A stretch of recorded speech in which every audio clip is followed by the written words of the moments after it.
So a dangerous way to start a talk. Have you ever experienced the third order of consciousness? Hands.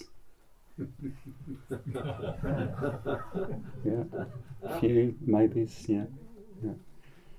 In what sort of contexts? Ready, Katie? On retreat, working together, Yeah. for sure. Yeah. Puja. Lokabandhu? Puja. Uh-huh. On a big convention. Mm-hmm. In very close communication with just one other person. Mm-hmm. Great. Retreat. Solitary retreats, interesting, yeah. So some of us don't know what the third order of consciousness is. The first order of consciousness is the group consciousness, where you go to the puja because everybody goes to the puja and you want to fit in. Even that you have the emotions that everybody has in the right sort of situation. Somebody dies, you feel grief. Yeah, that's group consciousness. Individual consciousness, Bhante describes as the aware, responsible, creative, independent, positive human being. And I really love Bhante's teachings on the individual. They've gone a bit out of fashion, I think, but I think we should really study them and make use of them because the language of all that is so valuable. And then the third order of consciousness is when individuals are in communication with each other or in interaction with each other. Even better to say, in life with each other. It's not that we are all in the puja as individuals because we want to be. It is that. But we also feel each other. We feel each other's individual choice. We feel each other's mutual wanting to be. So, and often I think it's often a mix of those things, isn't it? We often have a mix of motives. There's like the puja last night. A bit of me was there because I wanted to fit in. I wanted to not look like an individualist. And a bit of me was there because I really wanted to. It's lovely to be back here. It's lovely to be in that shrine room and doing puja together. So Bhante's talked about the third order of consciousness as basically being Sangha. That's what Sangha is. In the history of my going for refuge, he says the third order of consciousness characterizes the spiritual community. It is the characteristic consciousness of the spiritual community. And elsewhere he says it's the consciousness appropriate to the spiritual community. He also says the third order of consciousness is the context for going for refuge. And in that context, going for refuge is much more multifaceted and rich. So I think of it as you're fully yourself and you're fully with other people. Maybe in a superficial way, but also in a profound way, also in a meeting of hearts way. And so what's that like? In the superpersonal force, Bhante and Subhuti talk about being existentially alone. And you're with another person or a group of people, and all of you are existentially alone. And they say that is the only basis for real communication with others, for real connection with others, is feeling the existential aloneness. So I wonder if we can feel that now. Can you feel that now? The intensity, the aloneness, the existential aloneness.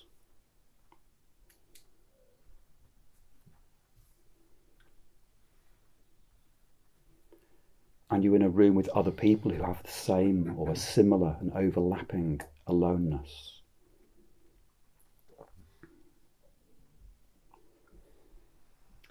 So in Know Your Mind, Bhante says, only when one is aware that other people are subjects as well as objects can real communication take place. I remember sitting around a dinner table at Madhyamaloka, and many years ago, and you know what it's like, community, you've been living together for ages, you're all a bit bored with each other, There you are. And suddenly Dharmamati says, I feel really alone, and so do you. I feel he felt that fire of existentialness, and he recognized that in other people, and that made an amazing, at least for the rest of that meal. maybe I felt it went on longer than that. He'd recognized something in himself and in other people, and that felt like that persisted through the community. I felt for weeks or months. So Bhante goes on in Know Your Mind. Of course, the ideal here is to transcend all questions of subject and object altogether, entering into a mysterious process of empathy. And the point is that one has no egoistic motive for doing anything, so that one is utterly free to respond out of compassion to whatever arises.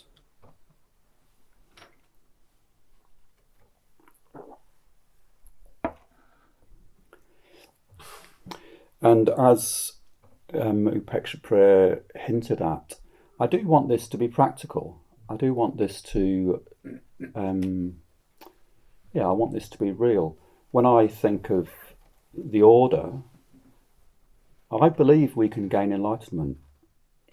I believe that we practitioners can have transformative experiences and find liberation, and that we can have amazing communication, we can have an amazing heart connection, third order of consciousness experience with each other. So in this context, whatever arises is us, sitting here together.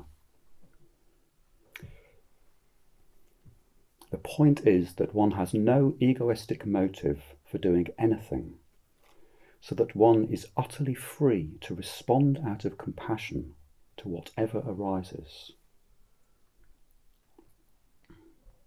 One is aware of one's own subjectivity and of the subjectivity of others. One is aware of one's own objectivity and the objectivity of others. Again, in the history of My Going for Refuge, Bhante says, the transcendental bodhicitta arises not in an individual, but in a community. And interesting, these terms, you mentioned it last night, I think, at Upeksha Prayer, the third order of consciousness, the transcendental consciousness, even the bodhicitta. Bhante sometimes uses them interchangeably. Yeah. Sangha, he uses these terms interchangeably. Elsewhere he says, it is beyond the individual and in a sense manifesting through the individual.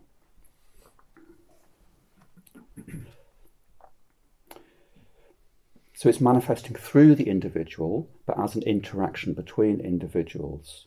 One of my favourite passages in our liturgy is something we chanted last night. May our communication with one another be Sangha. And that's really going against transcendental dualism, or cosmic dualism as it's called sometimes. The idea that nirvana and samsara are separate places or realms or things. May our communication with one another right here be one of the three jewels, be Sangha. And this has been a passion of mine for at least 15 years. I've come to believe that the third order of consciousness arises not by chance. It's a bit like deep states in meditation. Occasionally they arise by chance. You can't force them to arise, but you can set up conditions whereby they're much more likely to arise. Likewise with the third order of consciousness. So I'm going to try and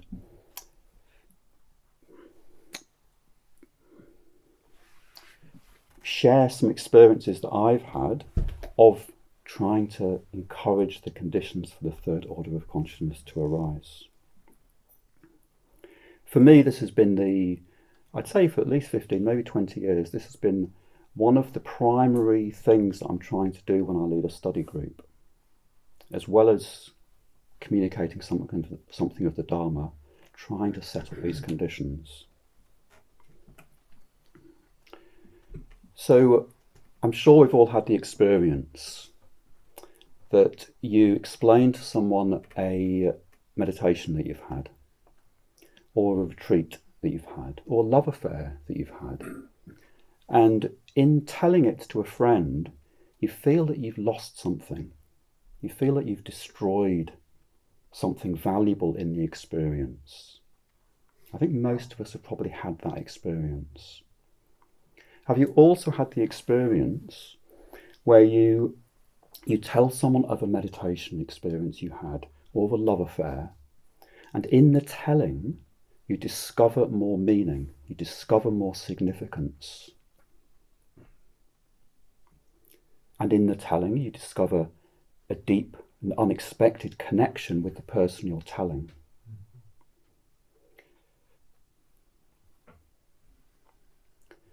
So this is the difference here.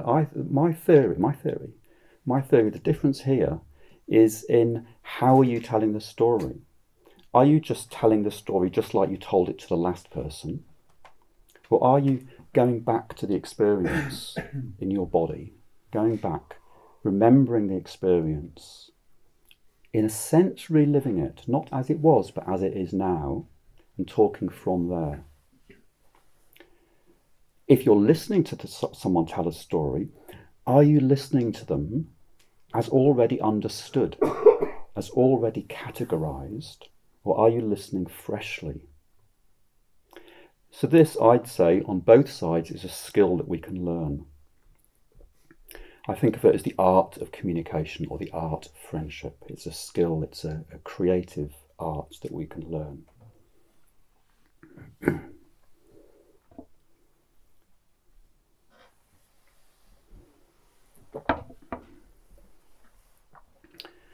So I'm going to ask you now to remember something. And just remember it, not with words, but remember it in, I don't want to say in your body, but just remember it in your life. Remember your first love, or a teenage crush.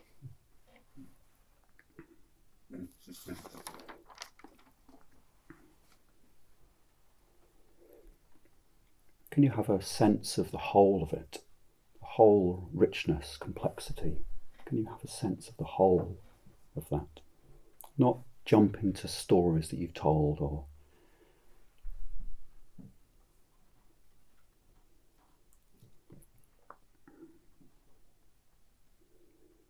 so another thing I'd like to ask you to remember, and this one's a bit more mundane. You're standing in a supermarket. There you are, you're holding your basket. You haven't got a clue why you're there. You all had that experience? You can't remember what you came to buy. Was it pasta? No. So you know something. You've got this experience, you don't know what it is, but you know it wasn't pasta. So it's not a complete blank. Yeah? And when you do remember what it was, you'll feel that viscerally. Oh, yes, that's what it is. Potatoes, yes. So I'm going to ask you now to hold that not knowing. Hold the not knowing of the first love, of the what am I in the supermarket for? You're in a rush. You knew you were rushing, so it must be important. There were people at home waiting for this thing that you've come to get. Where is it? Can you hold that not knowing,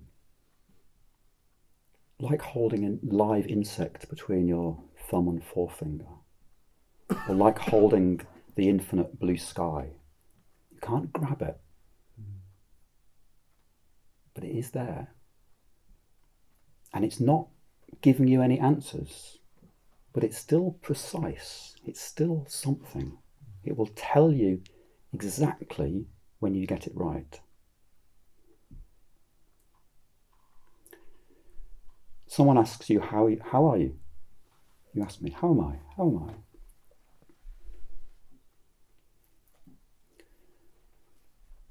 I go down. I feel a bit of trepidation. You lot all looking at me. Trepidation's not quite the right word, but it's close.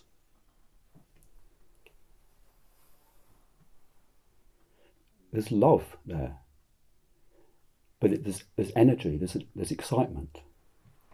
This subject for me is really important, and I want that to be important to you.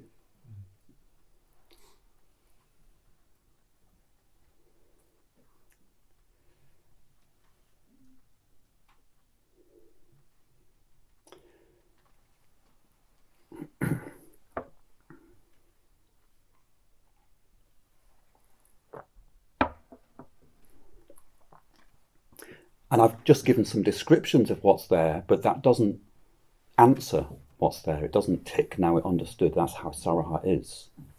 It changes the mystery of, how am I standing here? I'm different, having gone through trepidatious, excited, love, importance. I feel different having done that.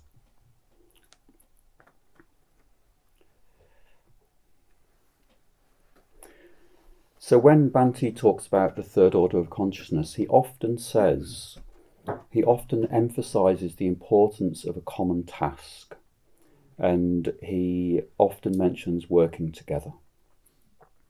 And I think that is really relevant. There needs to be a common task. Yeah. In a study group, it arises, I'd say the third order of consciousness arises, most likely to arise, when you've got a relevant question. You've got a question, a theme that's relevant to everybody. Yeah? It's not an idea, it's relevant to their lives. You're in the supermarket. What is it? It's got to be something. It's important. Why am I here? Why are you here on this planet? Here you are. Why? There must be. It's important. Yeah? The meaning of life, it's important. Why am I not enlightened yet? Why is there still this? Why do I suffer? Why do I still have this suffering that I've been carrying for years? Can I feel that suffering as it is right now? Four Noble Truths, the Buddha says the cause of suffering is craving. Can I feel the craving that supports the suffering? That backs it up or that maintains it? Can I feel that?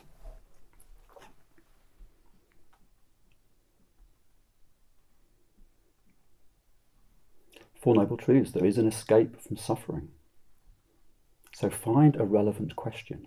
Yeah? Find a relevant question.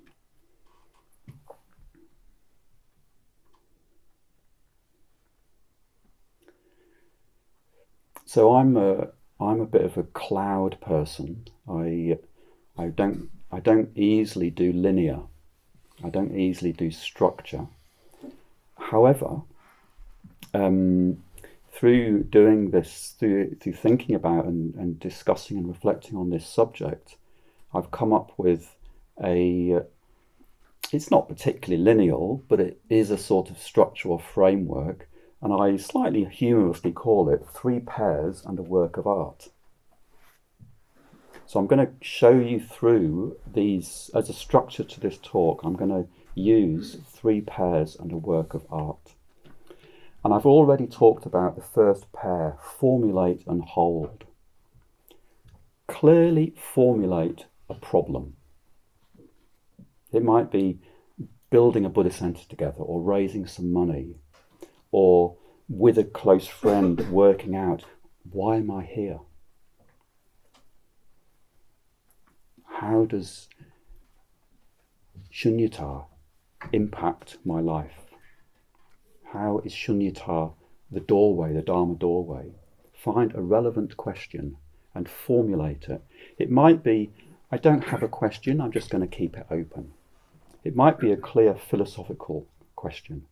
Formulate a question and then hold that question, not the first answer that comes, hold the question, the doubt, like holding the insect or like holding the blue sky. Hold the mystery of that question. If there's no mystery, it's not the right question. Find a question that you don't have an answer to. Assuming you're not yet enlightened, there is a nut to crack. There is some flower to open. Hold the bud without assuming the flower.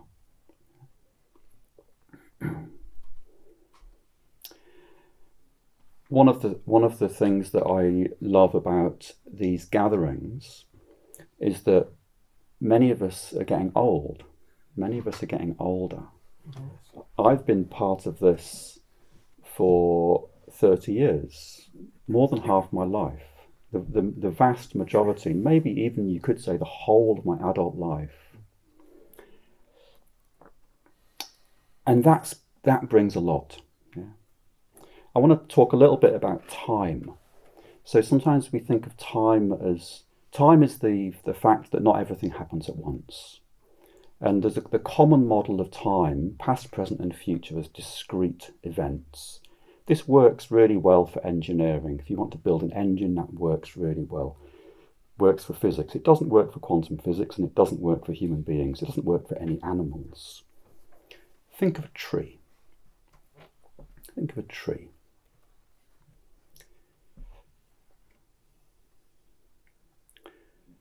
So the tree's been there. The tree, that great calm being, has been there growing. Its body, the tree's body, is in a sense a record of everything that's happened to it, of its life so far. Yeah. So the tree's body is the past in a sense, not in the past, present, future, discrete things sense. In a different model of time, the tree's body is the past. Your body is your past. Your parents are somehow in your body, conditioned your body. Your diet, your exercise, the way that you live is co-creating every moment your body afresh. Your body is also the context, it's the primary context for you living now, for you living forwards. Your mind, the Buddha said, what you dwell on, that you become. So that is not the only thing. There's a lot of other factors that create your consciousness right now. But in a sense, your consciousness right now is the past, is everything that's happened in your life. I used to say to people, if you're angry, that's not your responsibility. If you're still angry in 1 second, that is your responsibility. So if you're mindful, the past is here. Not as it was, but as it is now, as it's happening now. I used to live at Padmaloka, and when it all got a bit much, I'd go around and smoke cigarettes and watch telly with the neighbours. And I became quite good friends with them. They were, very different. It was a very different realm to Padmaloka. I'd go around and watch telly and smoke fags. And one day, it was, all right, Saraha, how's it going? I was like, yeah, good. Yeah, I had a really interesting dream last night. And one of them said, oh, that's not good. That's not a good sign. If you remember your dreams, it means you're not sleeping properly. And you should take sleeping tablets.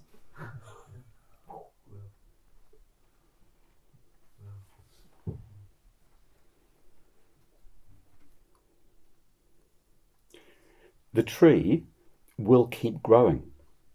The tree has purpose and direction, not separate from its body, but its body, in a sense, contains purpose and direction. It contains what's going to happen. Your life now, you sitting here, contains your dreams, your aspirations, your future. Not as it will happen, but something of how it's going to unfold. So past, present and future are interlocking. They're not discrete things, they're interlocking things. Everything that has affected you in your life is here now, and you are bubbling with possibilities. And we here are all affecting each other. We're not separate from each other. I'm staying in Birmingham in a mixed community with Karina Vajra. Where's Karina Vajra? And we were sitting around the table, as you do, talking about the third order of consciousness. And Karina Vajra said, the third order of consciousness is the way things are. It's reality. And I was a bit taken aback by that. But yeah, it is. It is. You are an individual. You are unique. And you are affected by, you're in interaction with other individuals. So in that sense, the third order of consciousness is the way things are. You cannot understand your life. You cannot understand this moment, but you can feel it. Yeah? You can feel the richness of your life, and you can know a lot. You can feel its significance.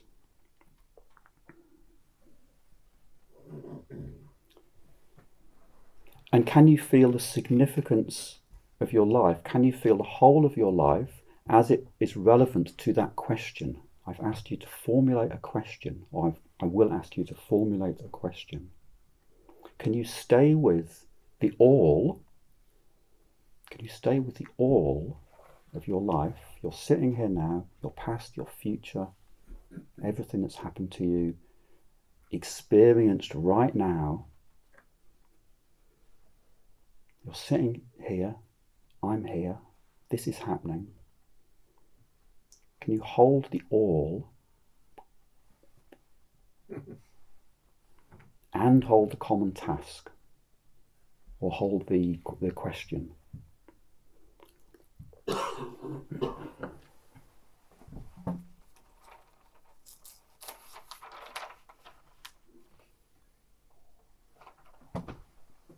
So I've just tried to explain the next two, expand and focus.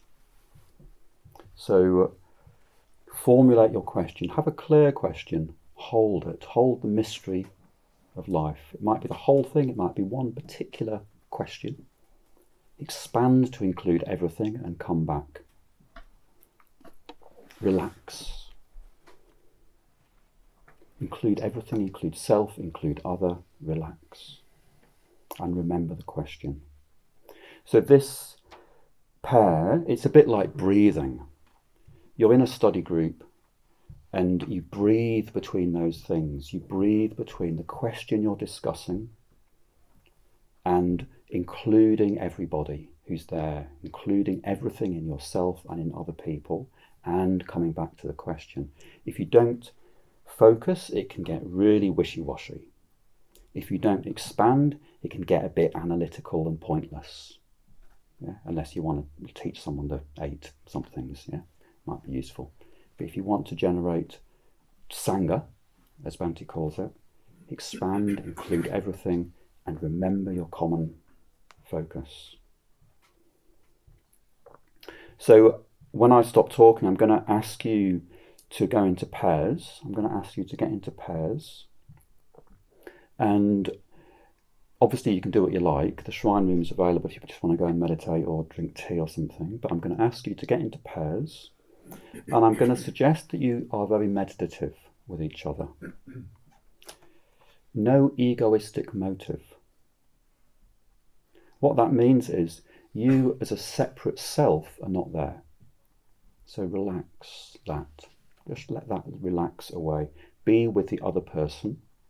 Co-arise with the other person. You, them, co-arise. Yeah? You don't need to think this. You don't need to understand this. I trust that you can do it. Yeah. Pexborough mentioned that I lived with Bhante once, and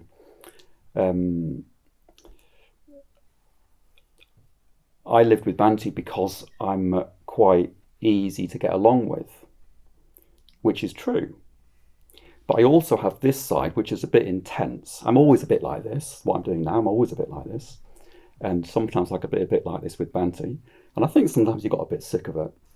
Anyway, one day we were sitting there in the evening, we had our cocoa or whatever, and I said, Bhante, can I ask you something about my meditation? Yes, I suppose so. And so I told him something that had been happening, and something that had been happening quite consistently for a few weeks or a month or two. And Bhante said, well, if it's a permanent change, there's no point in thinking about it because it's already happened. If it's not a permanent change, there's no point in thinking about it because no amount of thinking will make it permanent.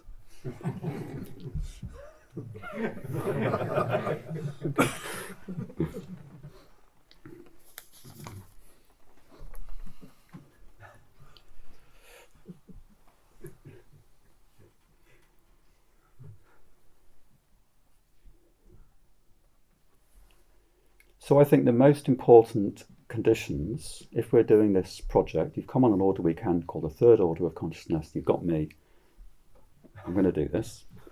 The most important conditions are mindfulness, in the way that I've tried to describe it, and renounce everything, especially your urge to speak. Renounce egoistic motives, be mindful, renounce everything. In the Dhammapada, the Buddha says, better than 1,000 meaningless words is one word on hearing which the heart becomes calm. And I take this as an invitation. The 1,000 meaningless words, don't say them. The time it takes to say 1,000 meaningless words, use that time to find one word which makes your heart go, oh, that's what I needed to say. That's something, that communicates something. A word can change your body. A word can make you blush. A word can make you hot with rage.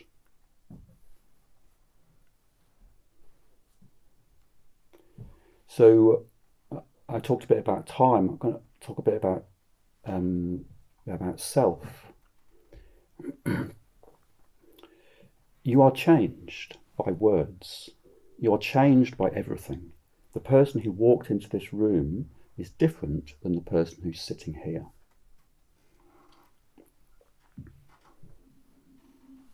Someone once said, a man cannot step into the same river twice. I would say you can't step into the same river once. The person who steps in and the person who's in are very different. The experience, the consciousness, the body of stepping into the river and the consciousness, the body of being in the river are very, very different. You're different.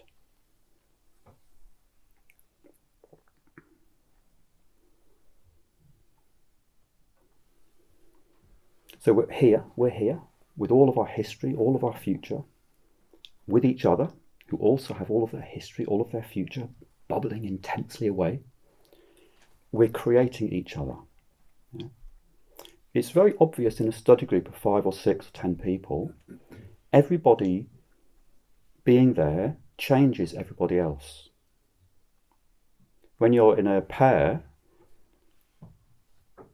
it's really obvious. You sitting with another person, you feel very different than you would if that person wasn't there. I'd feel quite different if you weren't here. You would feel different if I was talking in a different way. You are different. You are changed by what happens. So this is Indra's net. Indra's net is a description of this. I said it's going to be practical. This means us sitting here. This is Indra's net. Indra's net is a better description of this than to say there are 50 people in a room. Because the 50 people who walked into the room are completely different. You're not the same before and after.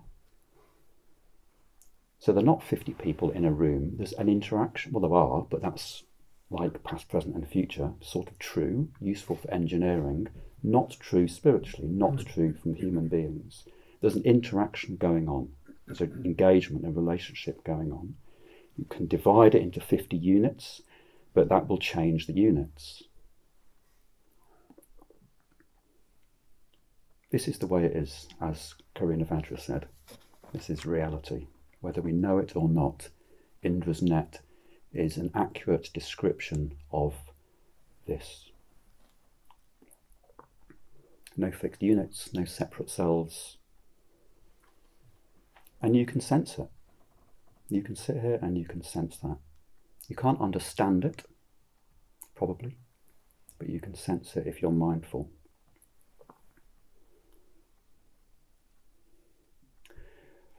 But not only that, we humans, and possibly animals too, certainly we humans, we have this uncanny ability to sense what's right, what's true. Ah, potatoes. Yes. I'm happy.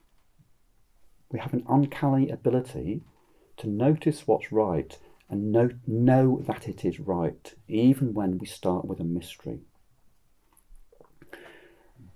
I really love the, there's my favourite pericope in the Pali Canon. So visceral, such a visceral response to listening to the Buddha. Magnificent Master Gautama, magnificent Master Gautama. Master Gautama has made the Dharma clear in many ways, as though he were turning upright what had been overthrown, revealing what was hidden, showing the way to one who was lost, or holding up a lamp in the darkness for those with eyesight to see forms.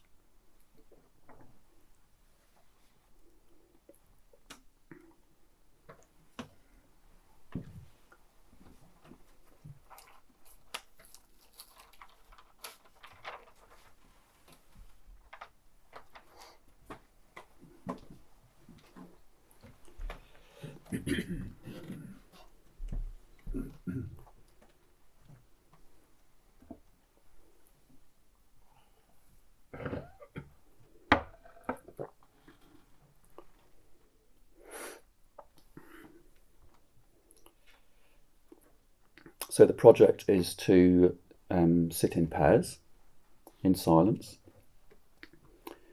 Be real. Be yourself. If you don't like it, you don't like it. You can be that. You can admit that to yourself, to the other. If you don't want to do it, that's fine. You can be yourself and not do it. Sit in silence. Be full. Be full. Be whole. Be the past, the future, affecting you, living through you now.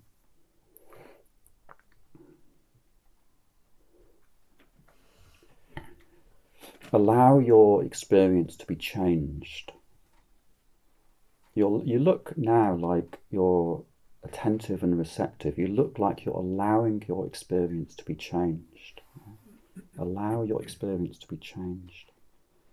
By the formality, this is a very formal situation. Sitting in a pair is a very formal situation.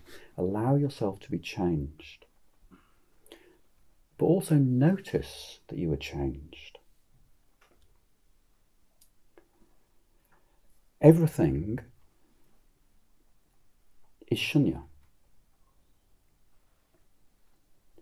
Noticing that everything is shunya is very different to everything simply being shunya. In the positive nidanas, the common set that we use, the last two, liberation, you'd think that would be the end, but the next one, knowledge of liberation, knowledge of the destruction of the ashras. It's almost like it needs to be known. You get that sense with the Buddha in the Pali Canon. He needed to tell it. And in the telling it, the enlightenment experience seemed to deepen, seemed to richen.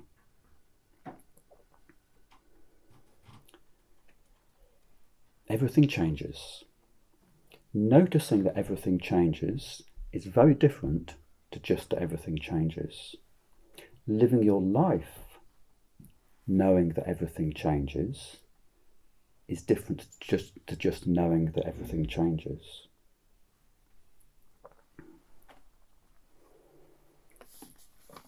So that's my invitation to you. Get into pairs, feel the aliveness, notice that everything changes, and wait. And renounce the urge to say whatever comes.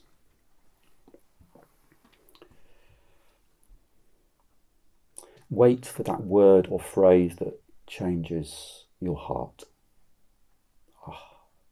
Wait for that. And if you want to say it, listen to it before you say it. Listen to the words yourself. Yeah? Listen to it before you speak it. Notice how that changes. Notice how that changes your experience. Say it. Notice how that changes your experience. Notice how that changes the situation. That changes the dynamic. So that's the last. This is the work of art. I bet you're excited.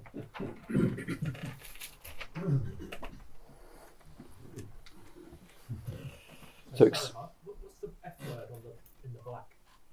Forwards, look forwards. Basically means believe that things will change. Believe that there's a future. Believe there's an answer. Believe in enlightenment. Could you move the board forward a little? We can't see it properly.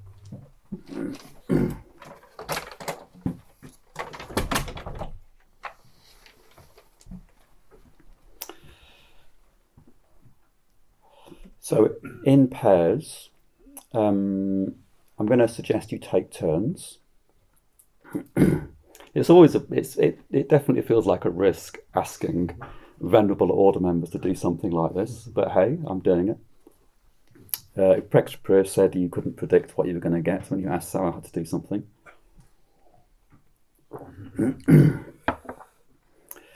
It's not easy in some ways. It's easy to do this with beginners classes. It's very hard to do it with order members because you know that most of them are not going to do it. They're going to do, yeah.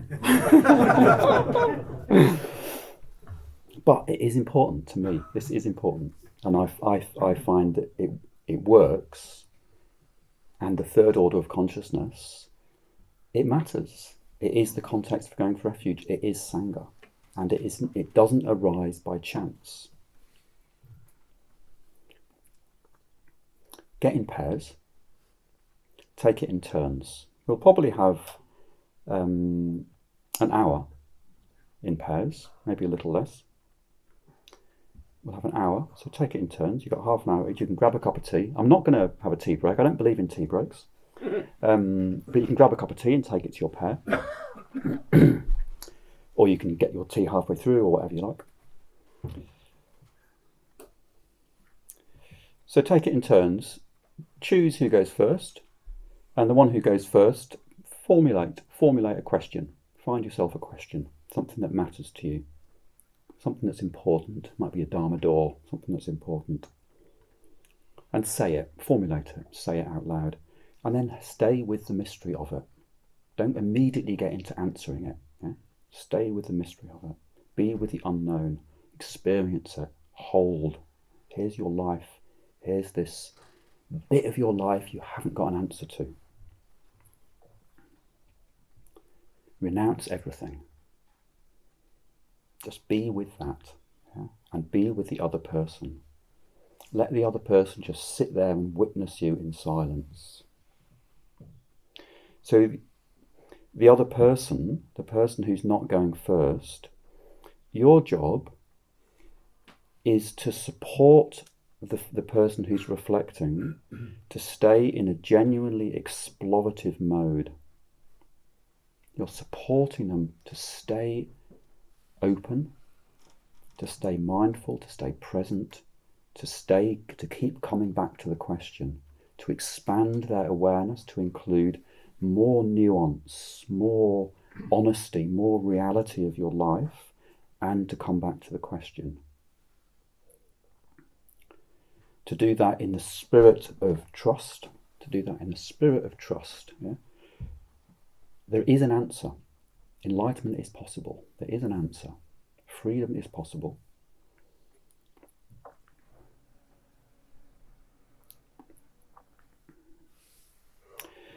The two roles, they're both quite full-on spiritual practices. I would say the role of the supporter is the more spiritual radical practice, because the role of the supporter, the role of the reflector is you're following your train, your reflection, your meaning, yeah? Your burning question, you're sensitively engaging with that. The role of the supporter, you're renouncing everything. You're having to do what the Aniruddhas do. Let me put aside what I wish to do. Let me put aside what I wish to talk about and talk about what you wish to talk about. To be present with what you want to engage with. So it's a genuinely radical practice of renunciation, being a supporter. All advice, all anecdotes, all similar stories, all things to ease the intensity, just renounce them all. Let go of control. Be there for the other person.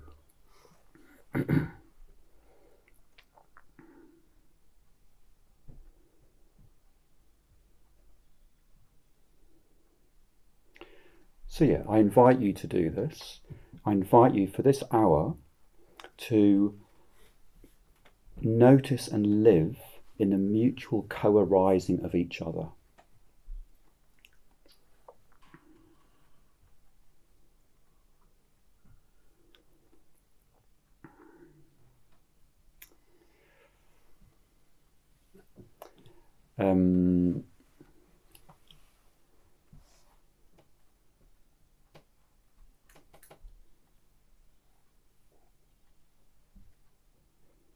I've got a handout for you to take with you. Go and find a place. Some of you can stay in here. Go and find a place, grab a cup of tea, go and sit by the pond, go and sit in the cafe rooms, in the kitchen, anywhere you like. The main shrine room, let's keep that as a silent place for anyone who wants to meditate. Otherwise, we have the whole site, I've been advised. So do what you like, go where you like. Take the handout and experiment. Yeah, experiment with this practice, and yeah, notice what happens.